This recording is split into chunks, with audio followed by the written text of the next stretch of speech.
I have a memo written by Frank Luntz. He's the Republican strategist who we discovered in the spring has written the script for opponents of health care reform. First, he says you have to pretend to support it, then use phrases like government takeover, delayed care is denied care, consequences of rationing, bureaucrats, not doctors, prescribing medicine. That was a memo by Frank Luntz to the opponents of health care reform in this debate. Now watch this clip. The forthcoming plan from Democratic leaders will make health care more expensive, limit treatments, ration care, and put bureaucrats in charge of medical decisions rather than patients and doctors.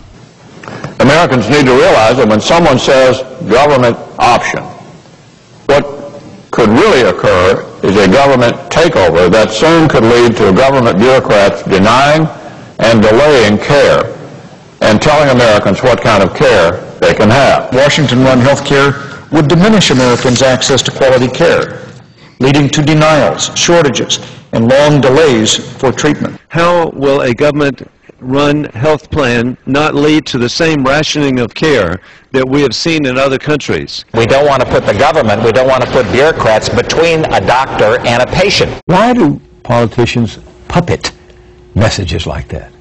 Well, they are ideologically aligned with the industry. They want to believe that the free market system can and should work in this country like it does in other industries. So they don't understand from an insider's perspective like I have what that actually means and the consequences of that to Americans. They parrot those comments without really realizing what the real situation is. I was watching MSNBC one afternoon and I saw Congressman Zach Wamp from Tennessee. He's just down the road from where I grew up in Chattanooga, and he was asked a question about health care reform. I think it was just a day or two after the president's first health care reform summit, and he was one of the ones Republicans put on the tube. And he was saying that you know, the health care problem is not necessarily as bad as we think.